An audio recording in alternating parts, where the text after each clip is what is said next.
You have found yourself on another episode of Locked On Bulls. On today's episode, we're going to be breaking down the Chicago Bulls' strengths and weaknesses against other teams that are in that play-in area and how the Bulls could favor against those other teams. We're also going to talk about the biggest questions heading into the remainder of the offseason, and can the Bulls finally stop their 3-game losing streak? We're going to talk about all that and more on today's Locked On Bulls. You are Locked On Bulls, your daily podcast on the Chicago Bulls, part of the Locked On Podcast Network, your team every day.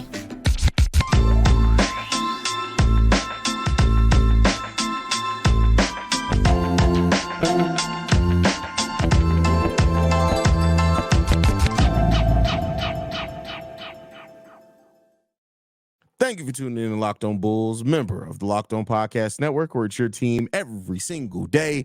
That's Pat, the designer, host, and creator of the Windy City Breeze, and host of the Chicago Bears podcast at ESPN 1000. I'm Haize, host, creator of Chicago Bulls and Chicago Bears Central YouTube pages and podcasts. And this is the Chicago Bears draft day hat. I got it. It was just released today. Yeah, that's how we do things around here. With that said, though, I'll have it soon. Don't you worry. We know you'll have it. You'll have it at the draft for free, you bastard. Hey, here's what it is.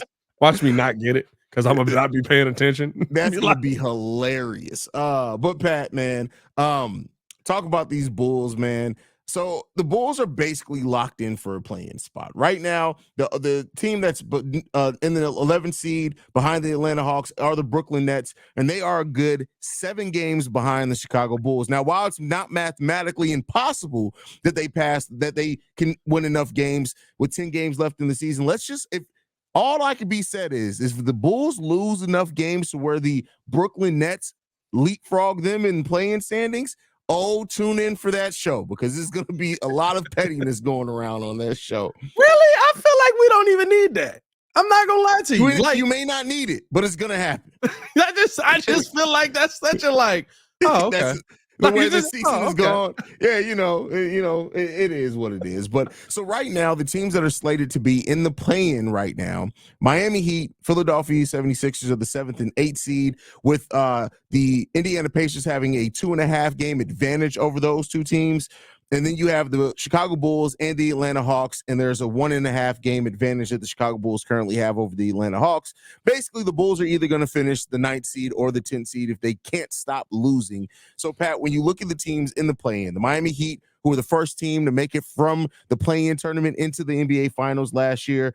We always know that they do have that ability with the Heat culture, Jimmy Butler, Eric Spoelstra, to turn it on. The Philadelphia 76ers just hoping that Joel Embiid is going to come back at some point in time. They're 4-6 in their last 10. And then you have the Chicago Bulls, the Atlanta Hawks. What do you view as the biggest strengths and weaknesses that the Bulls have over some of these teams? I mean, listen, let's start off with the matchup that we have to see. More than likely that is actually going to come down the pipeline. That's the Atlanta Hawks. I mean, the part about Atlanta that helps the Chicago Bulls in the slightest is the fact that Atlanta is literally one of the worst defensive teams in the NBA, 28th in defensive rating right now. Now, they've got a pretty high, potent offense, but the Bulls match up pretty well with that because the Chicago Bulls are able to come with a high-powered defense at times here, right? We can't say that it's as consistent as maybe it was earlier in the season, but the Bulls can force some teams into some really tough situations. I think a matchup with Atlanta really helps the Bulls out. Now, you also have to take into account, right, Trae Young is starting to get a little bit more healthier, so that high-powered offense gets a little more powerful. But outside of that, I mean, like you kind of look at that Atlanta team and say, this is a team we always compete really well against. This is a team that we always go out there and fight really well against. I think that the Bulls actually have a little bit of an advantage against Atlanta. But when you start looking at those other two teams, I mean, Philly, we probably would see a Joel Embiid-less Philadelphia 76ers, which definitely speaks to the Bulls having a little bit more success. But it's something about Ayo Dosunmu that when Tyrese Maxey see him, that is a weakness. Yeah. That is a real weakness there.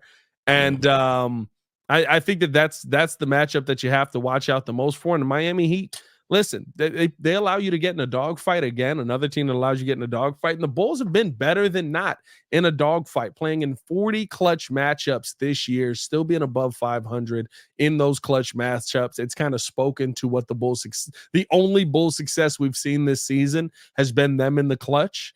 And, hopefully that's something that carries over into the play-in. The weird part about it is, right, when you see Philly, when you see Miami, you kind of think of the Bulls match up against either of those teams, a L is coming. The Bulls actually match up against all of these teams really well because of the pieces that they're currently missing and probably, at least for Philly's sake, right, won't have in the play-in tournament. Yeah, I mean the Bulls we know that the Bulls can match up well against anybody, right? On any given night, they can seem to match up well. Except the Celtics. I ain't gonna lie to you. We just don't. We used to when we had Lonzo, we matched well against the Celtics. That's been a long time. Those days are over, my friend.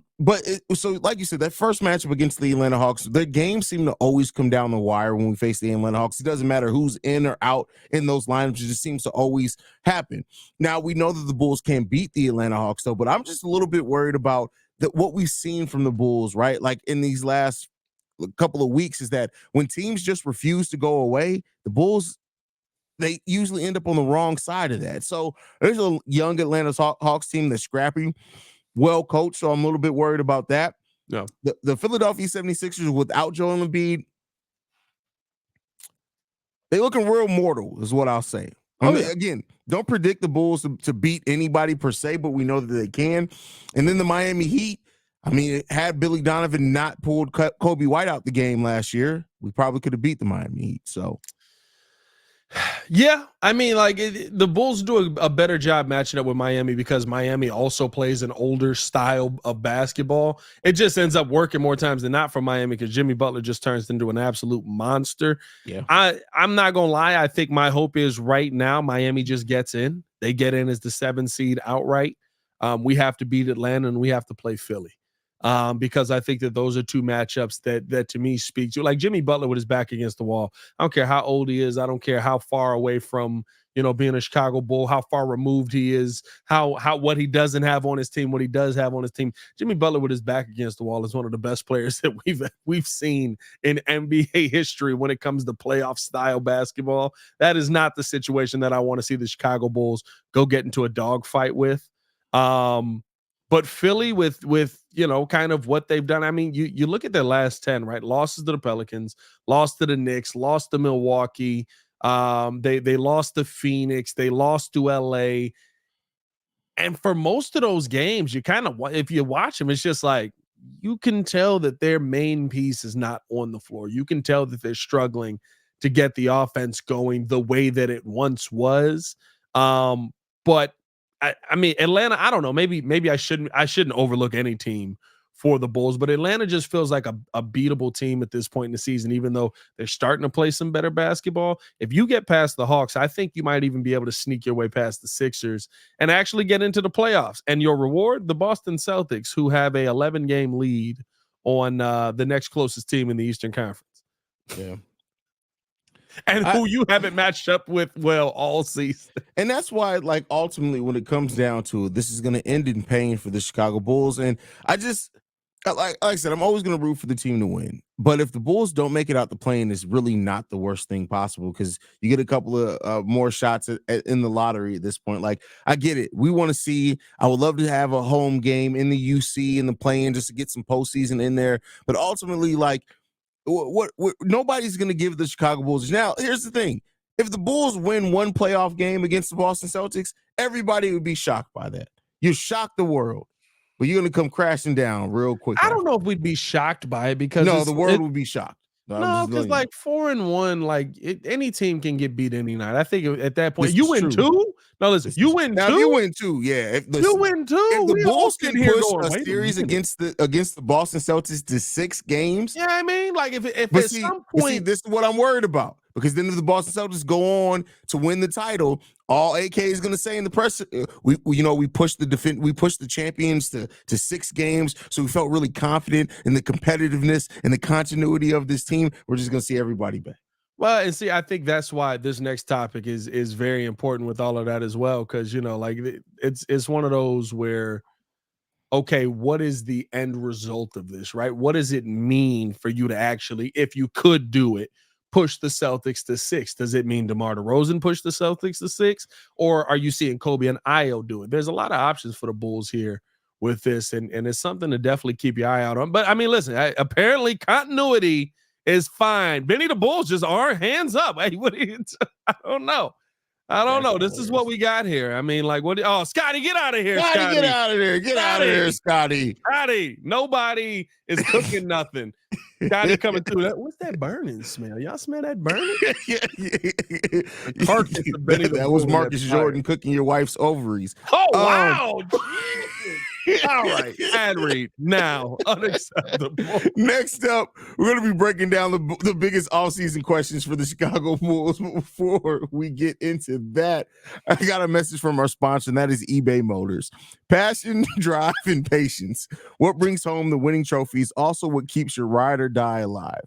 eBay Motors has everything you need to maintain your vehicle and level it up to peak performance. From superchargers, roof racks, exhaust kits, LED headlights, and more. Whether you're into speed, power, or style, eBay Motors has got you covered. With over 122 million parts for your number one ride or die, you'll always find exactly what you're looking for. And with the eBay Guaranteed Fit, your part is guaranteed to fit your ride every time or your money back. Because with eBay Motors, you're burning rubber, not cash. With all the parts you need at the prices you want, it's easy to turn your car into the MVP and bring home that win. Keep your ride or die alive at ebaymotors.com. Eligible items, exclusions do apply. The eBay Guarantee Fit only available to U.S. customers.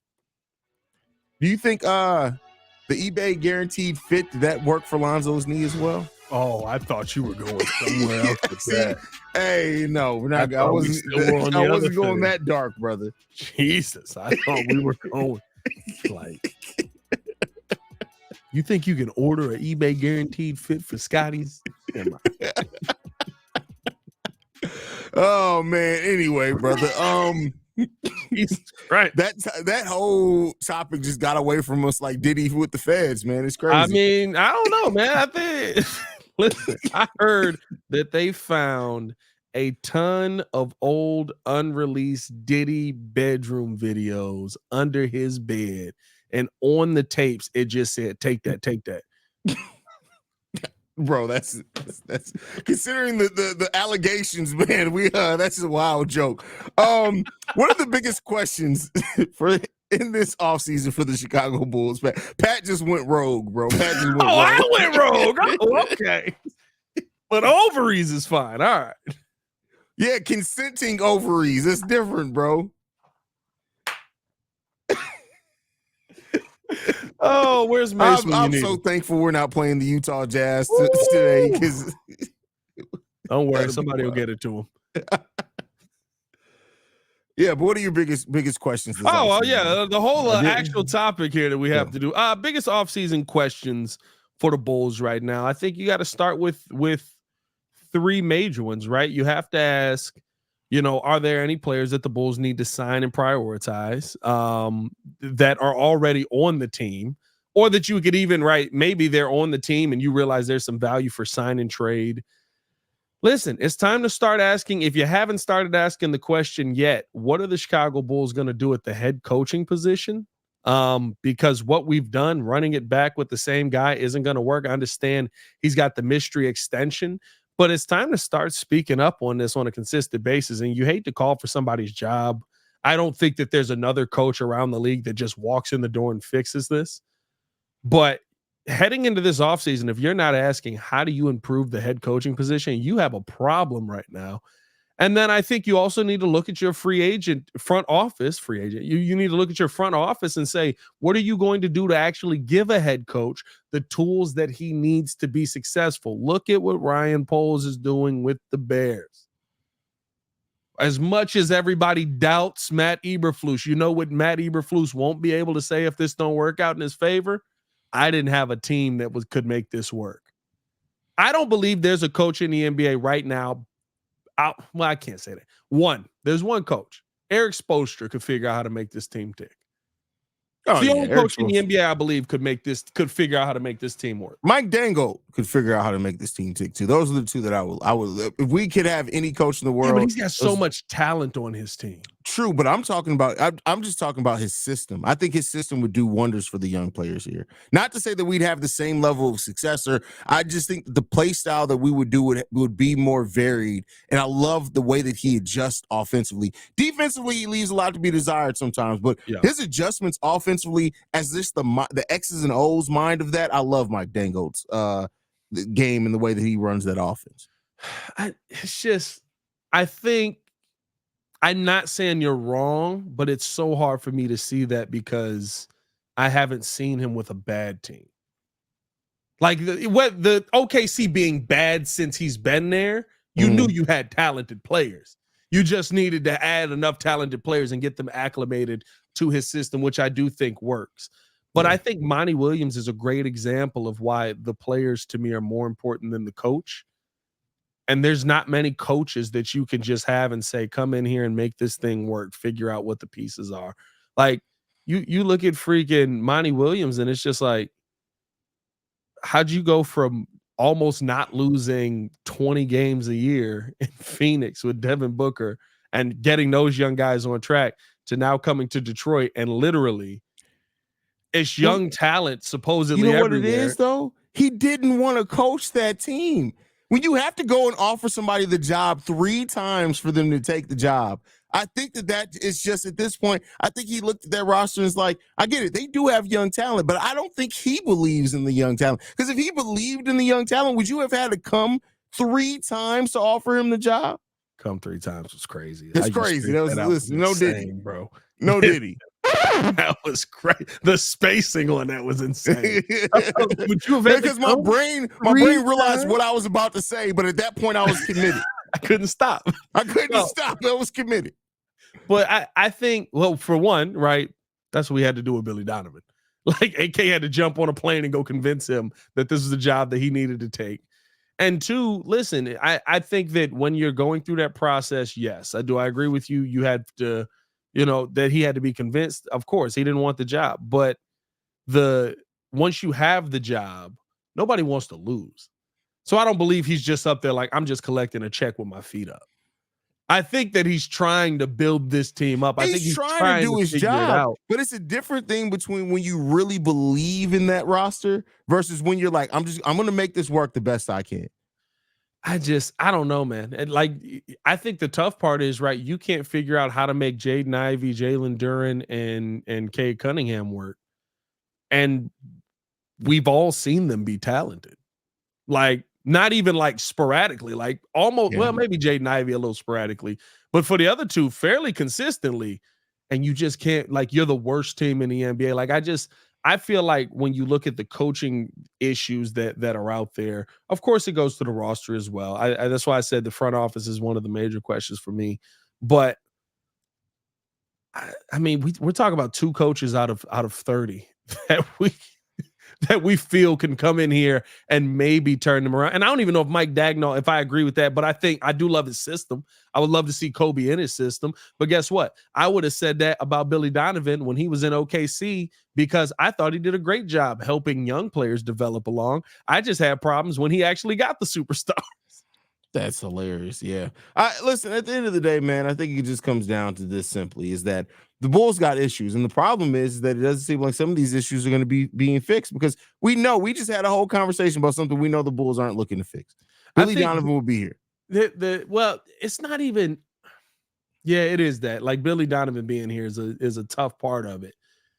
But I guess my question is, how do you get the pieces that make Billy Donovan? Because like he's not a bad coach. He's not. He's just, you got to have those guys, right? Like every coach in this league, minus the couple we named, you got to have those guys that you look at and go, yeah, I don't know how you're going to stop him. Yeah, like, I mean, we kind of had that with DeMar, but not really. Not really. The thing is that they're locked in with Billy Donovan. And does every coach deserve to have the players that best work for their system? Yes. Have we gone into every year with deficits as far as like knowing that we don't have the negative 3-point shooting, knowing we don't have rim protection? Yes, absolutely. But then we also got to acknowledge that there's sometimes Billy Donovan's situational awareness is god awful. Yeah, no, That's I not agree with on that. just the roster, right? Oh, So yeah. there's still shortcomings that Billy Donovan has as a coach, but then there are also two things can be true at the same. And I know I'm just saying it for the nature of the conversation, but there's still two things can be true at the same time. I hate it when people try to say, "Oh, it's not Billy Donovan, it's the roster." Oh, it's not roster, it's Billy Donovan. Guess what? It's both. Right now, that's why we sit in such a dark place, because it's both of them. And I think I'm gonna be honest with you. You put this roster anywhere else in the NBA. Put it anywhere else in the NBA. To say that you got this roster to 500, you almost feel like he's doing something right, because this is not a good roster. This is not a roster of players that I feel like should have success together, especially with what we've had coming out of the second half of the post All-Star break. Mm. Like the best success we talk about is like, hey, if they don't screw it up in the last 2 minutes, they got it. I mean, I think we have a solid roster. I think you just gotta. It's not a great roster. It's not a terrible roster either. But like, it's just with the roster that you have to. We have the young pieces that all clearly play better with a faster pace, and then we got these old players that don't play good with a faster pace. And we're trying to mesh it all together. Yeah. It doesn't work. Cats and dogs living together, complete calamity. Here's my question to you. Outside of the rookies who have to be here, how Mm. many players on this roster, if you could, like no salary cap, nothing is stopping you, would you keep on the roster? Kobe, Io, OB, Julian Phillips, because I love what he's flashed. Well, that's so rookie. far. I'm saying without the okay. rookies. Outside of those guys, so yeah, Kobe. Well, Io, I guess OB is also a rookie, so Kobe and I. Kobe, Io, Drum, because I think Drum can fit on any roster regardless. Right. I like AC, and I like Torrey Craig as a veteran coming off the bench. I think those are solid pieces.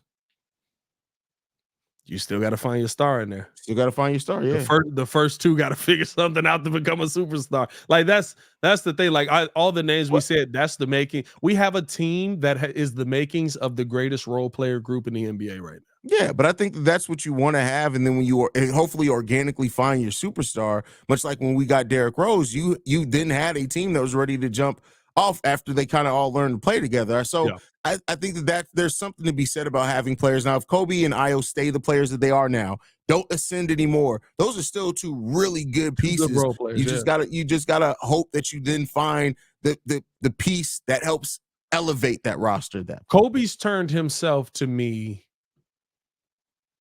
Like, I don't know if I could say he's a number one yet, but he's definitely a legit number two. Yeah, for sure. He's a legit, like, if you come in and if we add Terrence Shannon Jr., whoever it is, y'all know I don't know that many people. I wanted Zach Edey number one. But that was crazy. It was crazy. It was wild work. But like, if you add a solid piece there, like maybe that's where you kind of like you feel better about it. But I don't know where you get the superstar from. I don't like you gotta find a gem in this draft. I don't even know if Terrence Shannon's a superstar. He might be. No, that's the thing. Terrence Shannon could be. He's probably another. Of course, players have the chance to ascend, but especially when you consider his age, he's probably another player that at the ceiling right now you expect to be another number two. That's what I'm saying. Like, are we going to draft another number two? But you're doing that in this draft, though. If you can come out with the legit number two in this draft, I think you did pretty damn good. But now you got two legit number twos and still no number one. That's fine. We'll figure it out. Somebody ascend. I need a one. Somebody. All right, man. We got to tell you guys before we get into this final topic here, where we got to ask, can the Bulls stop the 3-game skid? I hope so, because I'm going to be at this game tomorrow. But first, we got to tell you guys all about Amazon Fire TV. I mean, listen, Fire TV coming through with some of the best in sports entertainment. I mean, you're getting live games, you're getting highlights. I mean, Fire TV pretty much was how you were watching some of that prime action last year as well, right? If you were watching football on Thursday night, Fire TV is your destination for sports, from live game highlights, in-depth analysis. Fire TV offers an amazing viewing experience with smart TVs, as well as Fire TV Stick that you can plug into your existing TV that provides access to millions of movies and TV episodes, as well as free and live TV. Whether it's opening weekend for baseball or the college basketball tournament, you're going to want to have Fire TV. And Fire TV recently created the Fire TV channel to deliver a consistent supply of the latest videos of your favorite sports brands, all for free. That includes us at Locked On and most of the big pro leagues and college conferences as well. Fire TV channels let you dive into the game analysis, highlights, and more to keep up to date with the latest in the world of sports, March Madness, NBA, MLB, and lots more. Not to mention great news, entertainment, gaming, traveling, cooking videos as well. Check out Fire TV on Fire TV channels on Fire TV and Alexa devices. If you haven't checked out Fire TV channels, you should. Trust me. To learn more, visit www.amazon.com/locked on Fire TV. Now, we also got to tell you guys all about Nissan. Are you the kind of driver that likes to push things a little bit further? Ever wonder what adventure could be around the next corner? Our friends at Nissan have a lineup of SUVs with the capabilities to take your adventure to the next level. The 2024 Nissan Rogue is perfect for city drives and great escapes. Class exclusive Google built-in is always updating assistant to call on for almost anything. Gone are the days of connecting your phone. Google Assistant, Google Maps, and Google Play Store are built right into the 12.3-inch HD touchscreen informant system. The 2024 Rogue is the perfect midsize crossover for your next adventure. Also, gotta love the 2024 Nissan Armada. It'll change the way that it'll change what you expect from a full-size SUV. Picture a rugged 4x4 that can seat up to 8 in first-class luxury and style. Tow bigger and explore further in the 2024 Nissan Armada. Take the Nissan Rogue or Nissan Armada to find your next big adventure. Shop NissanUSA.com. Double ad reads killing you right now, huh? Yeah, didn't put up one overlay for me either. God. Oh, dang. You son of a. Well, I'm always getting the short end of the stick. Hey, I took care of you the other day. Be quiet. That's crazy. Yeah. So with all that said, Pat, can the Bulls stop the 3-game slide tonight, man? No. I mean, listen, Indiana's the most hilarious team in basketball, bro. They're so funny. I can't wait to see them in person. Very excited to see Hallie. Very excited to see Pascal. But bro, they don't know what defense look like. Like, the Atlanta Hawks defense is not good, and it's better than the Pacers. I don't even know if the numbers are better, but as you watch the Pacers defense, it's like they said, "Hey, we'll see you when you get back down here."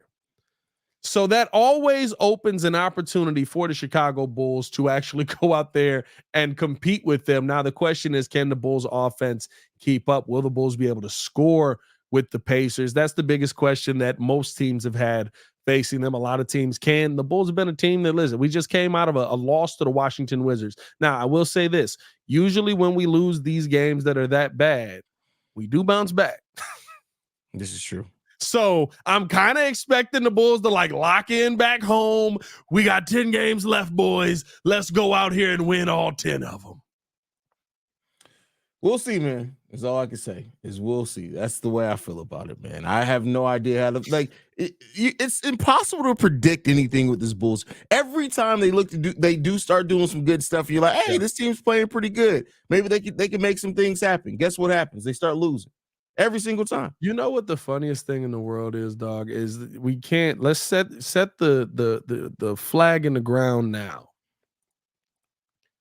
because this is the dumbest time of year where the Bulls will find a way to go on a run. Wait, did you say go on the run? Go on. Oh yeah, no! Get the diddler out of here! You get the diddler out of here! Go on a run! Get him out of here! Why were those the Matrix cops chasing him? Hey, I know what it's doing. That's hilarious. Is that Nick on the left? What's that doing out there? What is Nick doing out there? But no, man, like I just like if the Chicago Bulls manage to go on a run, do not be fooled, guys. Like if they win 6 out of the next 10 games, guess what? They still are who we thought They're they were. 40 and 42. Yeah. Don't be fooled. They are who we thought they were, and we cannot let them off the hook. Rest in peace. Like this is the perfect time for us to just sit there and see like a dog, like they do something crazy, go 8-2. They finish 41 and 41. Or what would that be? 42 and 40. No. And it's some good teams in there. You know what I mean? Like, I'm going to be sitting here just in case they do. I'm just saying it now, just in case they do. Because Haize going to get excited. Of what? Hey, because if we go 8-2 down the next 10 straight, we've beaten some good teams at 8-2. That's fine, and I'm still gonna say, all right, cool. All right, okay. I'm just saying. Y'all remember this now. There's nothing that the Bulls could do except make it out the first round and get me excited at this point in time. I mean, I'm just being honest. For me, I'm not speaking for anybody else. You guys get excited for what you get excited for. I'm just talking about for me and my ministry. The Bulls would have to win. They'd have to win 3 games at least in the first round for me to get excited. Tough. If the Bulls made it out the first round, you would play the Pacers next, right? How does standings work right now? I think if they made it out the first round, they would play the Pacers next. Is that how that would work? I'm not going to argue with you. I'm not going to because it would be 1 versus 8, and then it's 2 versus 7, 3 versus 6. 4 versus 4 and 5. Oh, so you play the winner of 3 versus 6. So they would end up getting the Pacers or the Cavaliers. I ain't gonna lie, we get the Cavaliers. It's over. We got nothing for that. Billy running the too big lineup, just trying to figure out why we can't score a bucket. But nah, man, like that would be wild if we got out the first round and got an easier matchup. Yeah. Oh, nothing's easy with the Bulls, man. Follow us on everything at Locked On Bulls. You can follow me on everything at Pat the Designer. Let's just hope that a sweet end comes to all of this. We'll see what happens, bro. You guys can follow me at CEO Haize. We appreciate you guys for tuning in to another episode of Locked On Bulls. We are free and available on every podcasting app and platform of your choice, as well as YouTube. For Pat the Designer, it's been Locked On Bulls. We out here, y'all. Peace. Peace.